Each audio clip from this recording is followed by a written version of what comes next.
बोलने वाला बंदर और समझदार महिला। नमस्कार प्रिय दर्शकों, आप सभी का एक बार फिर स्वागत है आपके अपने YouTube चैनल धार्मिक स्टोरीज में, जहां पर हम हर रोज आप लोगों के लिए लाते हैं सनातन धर्म की कुछ आध्यात्मिक कथाएं और उनके अद्भुत रहस्य, जिन्हें सुनकर न केवल आपकी आत्मा को और आपके मन को भी बहुत ज़्यादा शांति प्रदान होती है। आज की कथा का विषय है बोलने वाला बंदर और एक समझदार महिला। इस कथा को शुरू करने से पहले आप सभी से एक छोटा सा निवेदन है। अगर आप पहली बार इस चैनल पे आए हैं तो जल्दी से चैनल को सब्सक्राइब कर लीजिए, बेल आइकन को हिट कर लीजिए, ताकि जब भी हमारी नेक्स्ट अगली वीडियो आए आपके पास उस वीडियो का सबसे पहले नोटिफिकेशन पहुंच जाए और आप अपने और अपने परिवार वालों के साथ मिलकर उस वीडियो को देखें और खूब ज़्यादा लाभ उठाएं और अपने मन की और अपनी आत्मा की शांति में सबसे पहले भागीदार इंसान बने। तो चलिए आज की हमारी इस कथा को शुरू करते हैं, जिसका टॉपिक है बोलने वाला बंदर और समझदार महिला। हरियाली वन का रहस्य। हरियाली वन गांव के पास हरियाली वन था, जिसे गांव वाले अपने जीवन का हिस्सा मानते थे। यह जंगल न केवल गांव वालों की ज़रूरतें पूरी करता था, बल्कि उनकी संस्कृति और परंपरा से भी जुड़ा हुआ था। काव्या रोज जंगल में जड़ी बूटी इकट्ठा करने जाती थी। एक दिन जंगल में गहरे हिस्से में उसने एक बंदर को देखा। वह बंदर औरों से अलग था। तुम कौन हो? काव्या ने पूछा। मुझे बंदर कहते हैं, लेकिन मैं साधारण बंदर नहीं हूँ, मैं इंसानों की तरह बात कर सकता हूँ, उसने हंसते हुए जवाब दिया। काव्या और बंदर के बीच बातचीत शुरू हो गई।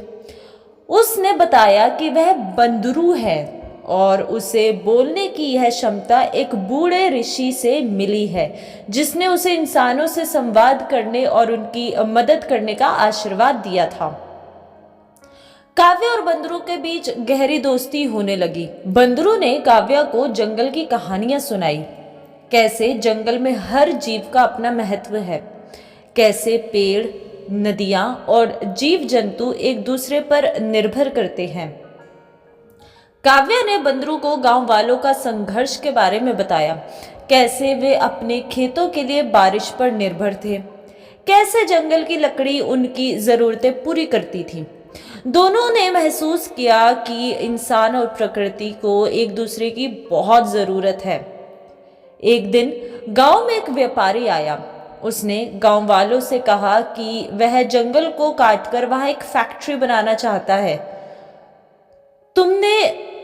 तुम्हें नौकरी मिलेगी, पैसा मिलेगा, यह जंगल तो वैसे भी बेकार पड़ा है, उसने कहा। गांव वाले पहले से ही गरीबी से जी रहे थे। उन्हें लगा कि यह उनके लिए एक सुनहरा मौका है। जब काव्या ने यह सुना तो वह हैरान रह गई। उसने बंदरों से बात की। अगर जंगल कट गया तो तुम क्या करोगे? काव्या ने पूछा।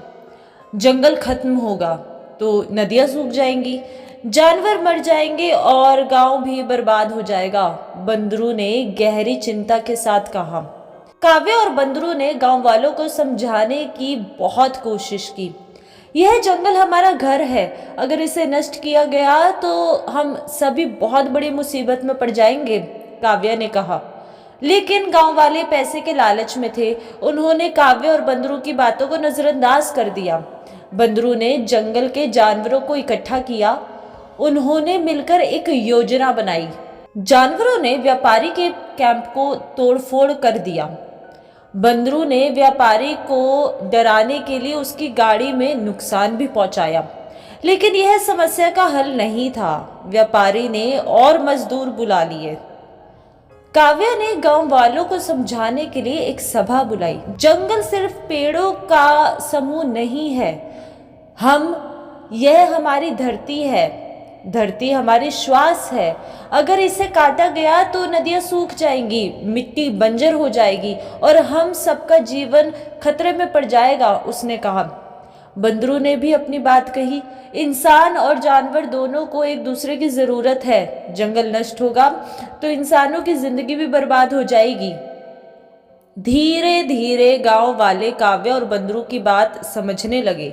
उन्होंने व्यापारी का विरोध करने का फैसला किया। गांव वाले और जंगल के जानवरों ने मिलकर व्यापारी के मजदूर को जंगल में काम करने से रोका।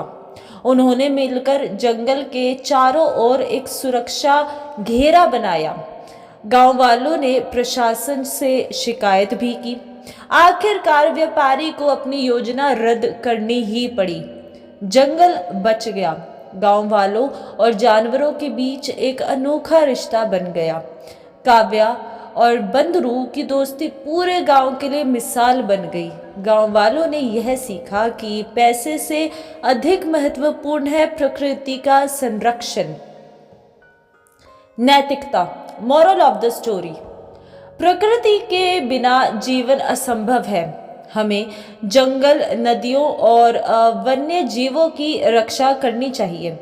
सच्ची मित्रता हर बाधा को पार कर सकती है। काव्य और बंदरों की दोस्ती से साबित किया जा सकता है कि सहयोग से बड़े बड़े संकट का हल निकाला जा सकता है। लालच बर्बादी का रास्ता है। गांव वालों ने समझा कि अल्पकालिक लाभ के लिए प्रकृति को नष्ट करना विनाशकारी होता है। यह कहानी इंसान और प्रकृति के सह अस्तित्व पर एक सुंदर संदेश देती है।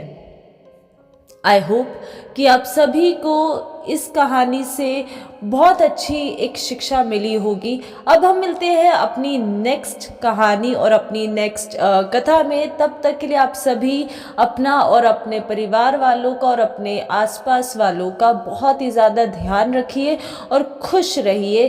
अब हम मिलते हैं अपनी नेक्स्ट कहानी में। धन्यवाद। बोलो हर हर महादेव।